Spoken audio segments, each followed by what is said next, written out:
Hi all, this is Rajiv and Jung from PhD Expertise, and today we'll be talking with our special guest, Professor Thomas Fuller. Dr. Fuller is a professor of chemical engineering at Georgia Tech with world-renowned experience in lithium-ion batteries and fuel cells. He's also a fellow of the Electrochemical Society and is the author of a graduate chemical engineering textbook, Electrochemical Engineering. Welcome, Dr. Fuller, and thank you for joining us today. Oh, it's my pleasure. Glad to see you guys. Sure. So we actually have two sort of sections of our questions that we'd like to ask you in the first portions about your career experiences. And we want to start relatively early in your career. You joined the U.S. Navy during your undergraduate degree and stayed there for 5 years. So could you share some thoughts on starting an engineering career in the U.S. Navy and some of the benefits and some of the things you reflect on sometimes? Yeah, so as an undergraduate, I did undergraduate research, and I had pretty well convinced myself I wanted to go to graduate school. But at the time, I was probably thinking of just getting a master's degree.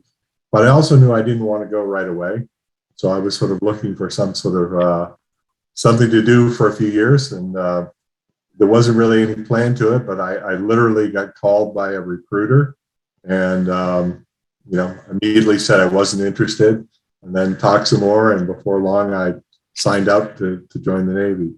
And sort of in reflection, it was a great experience because it really throws you right into the middle of a lot of engineering problems and gives you a lot of responsibility very quickly. It's also very stressful, and so so that made going back to graduate school all the sweeter, I guess. That's good. Yeah, since one of the unique experiences that you had was you were on a submarine and you spent time there. Could you talk a little bit about that and what that was like? Well, I guess there's lots of things I could share about that experience. I guess one related to the pandemic. I would imagine whenever we were getting ready to go out, we were working very hard and had lots of people getting colds and sick and things. But then once we closed the hatches, about a week later, nobody was sick anymore because we'd all been immune from everything. So, sort of does. I hope we'll get to that point sometime soon on our current pandemic. But people often ask about don't you get claustrophobic or scared, and the remedy really was work. You just worked all the time. You work, eat, and sleep, and that was pretty much all you did. And if you ever stopped those, then you probably would go a little crazy. But you just kept yourself busy all the time.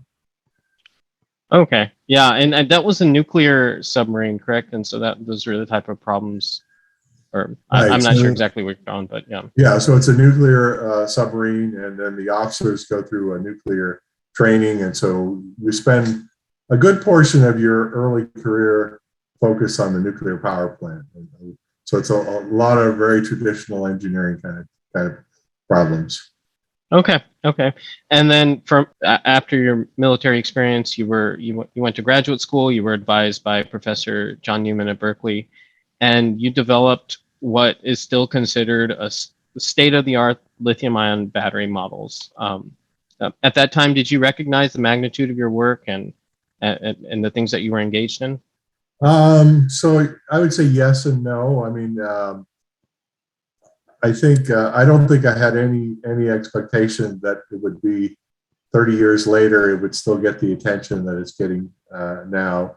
But there was a very sort of deliberate effort to make sure this had a lot of impact. And so I'd actually done the model for a proton exchange membrane fuel cell as my PhD work, and I thought that was actually much harder than the lithium-ion model.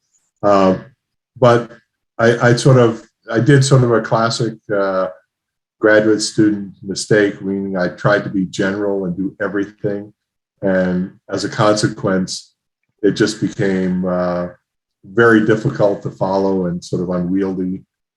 And I knew when we went forward with the lithium-ion battery, I didn't want to repeat that. And so we made some simplifications made it a little less general, and that improved it tremendously.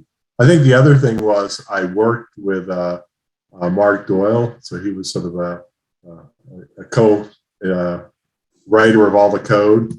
And just by doing this in a collaboration, it sort of forces you to document everything right. You can't have just sort of vague variables that nobody knows except for you what they are. So we did a much better job of making it clear and also making sure things were easy to interpret.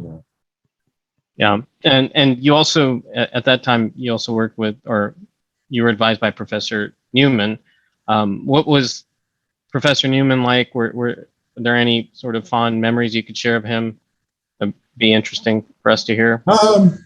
Sure. I mean, I think he very much lets you kind of do your own thing in terms of work at your own pace and do what you want. But he also has very high standards, which that you have to like. There was no doubt that starting out, it was a little difficult to work with him because you'd have meetings and you just weren't sure you were communicating. But after you got through that period, it was very enjoyable. He had pretty much an open door policy, so it was very easy to see him. It was you could stop by anytime, and so those were sort of the best times when you had lots of interactions. They might be short, but they usually got right to the point, and they were very enjoyable. So, and I think the other thing that I think I got from him was sort of he had sort of a reputation, and I think it's well deserved, and I continue to this day to sort of like do the modeling work. It's sort of like you beat the problem to death, right? Even when you think you're done, you keep working on it, and trying it from every different direction, and just making sure you get everything right. And you usually learn a lot. It's sometimes time consuming, but it is very, very helpful. Yeah. For some context, Jung and I were both Dr. Fuller's PhD students, and he definitely brought us into that sort of mindset. And so it's interesting to hear from him now. And speaking of which, you are currently at Georgia Tech, Department of Chemical Engineering professor there. What brought you back to academia after years in industry, I think at United Technologies? Yeah, so I worked for United Technologies for a little over a decade. And I think it was, again, sort of, it wasn't a grand plan. I kind of had this notion that maybe at the end of my career, I might go to academia a little or teach a class or be an adjunct professor or something for part-time. But I never sort of imagined sort of mid-career making the switch. But I was ready for a change from what I was doing in industry. And, it was another one of those, got a phone call from someone, said, would you be interested? And it's like, well, maybe, I don't know. And so I went, and I'd been to Atlanta before, but I'd never been to Georgia Tech. I knew a couple people there, but I went there and I was really impressed with it. And I thought, it had been long before I got there, and still continues to be on a really good trajectory. It was a very collegial place. And, it just occurred to me that I wasn't going to get a better opportunity. So I decided to make the move to Georgia. And Dr. Fuller, now we have some technical questions for you on fuel cells and lithium batteries. First, let's talk about fuel cells. I do feel a special personal connection with fuel cells. I remember shortly after I joined your research group back in 2015, our department had Dr. Brian Pivovar from NREL to give a talk where I learned about the first National Hydrogen and Fuel Cell Day on October the 8th, 2015. And in less than 2 weeks, we're about to celebrate the 7th one. So since then, we have seen many Japanese and Korean automakers introduce fuel cell vehicles on the semi-commercial scale. Are there still any technical barriers? If so, what are they? And if not, what needed for the fuel cell to be commercially successful? Sure. So there's a lot in that question. I mean, I don't think there's any real fundamental technical barrier. I mean, I think if you've had experience of driving some of these vehicles from Hyundai or Toyota, I mean, they're beautiful vehicles. They run well. I mean, you'd be very happy to own them. And so it's not like you can't sort of imagine having such a vehicle and driving it and being part of your daily life. The I guess the challenges that remain are sort of a hydrogen infrastructure and probably cost. I mean, I feel very confident that if society didn't have an alternative and hydrogen fuel cells were the only way to get around, we'd have them tomorrow and everybody'd be very happy with them. And all the concerns about infrastructure would melt away very quickly and wouldn't be an issue. But where we are today, it's very much in competition with all electric vehicles and just sort of continually improvements to the internal combustion engine. So where it ends, I'm not quite sure. I'm still pretty interested in fuel cells, and I view them as sort of complementary to batteries, not competitors to batteries. And so we'll have to see what happens. In terms of lithium batteries, we all know they have been commercialized since the early 90s.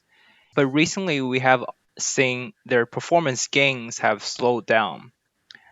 Many companies have, in recent years, tried to work on new next generation energy storage technologies, for example, solid state batteries.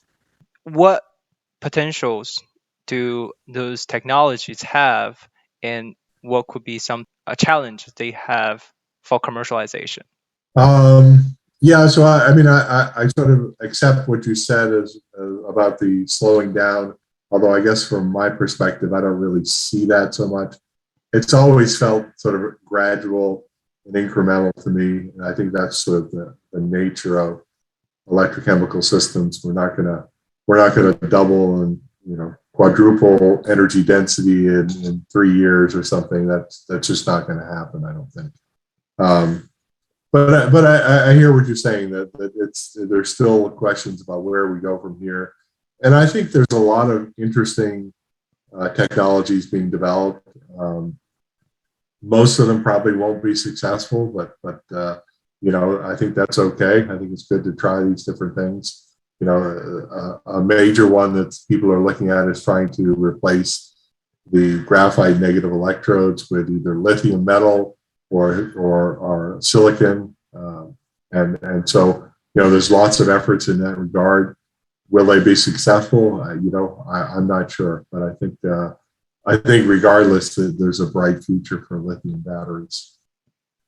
And to follow up, there has been a lot of investment that's happening, a lot of dollars being thrown around in the battery space.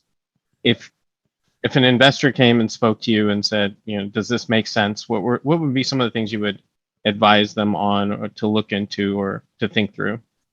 Well, I mean, I guess I would, I think I'm fairly critical and sort of that analysis. So I probably wouldn't invest my own money in any of these companies. But I think that's kind of the nature of these. That you're gonna place a bunch of bets, and maybe one of them pays off, and most of them are not going to be successful. I think trying to see what the actual performance is rather than the promise of what the performance is, because a lot of things we can know that if we're successful in, say, having a lithium metal negative electrode, the advantages are obvious. But people have been trying this for a long time, right? I mean, if you remember, John, you were talking about the commercialization in the early 90s. Well, the big breakthrough was to get rid of the lithium metal and go to graphite, right? That was one of the big breakthroughs because it improved the safety. So this has been an issue that's been around for many decades, and so I'm hoping we solve it someday. But I wouldn't expect it to happen easily. Yeah, that makes sense. And Dr. Fuller, we really appreciate you being with us today. And thanks to everyone for watching this. If you have any questions about Dr. Fuller, please email them to phdexpertiseteam@gmail.com.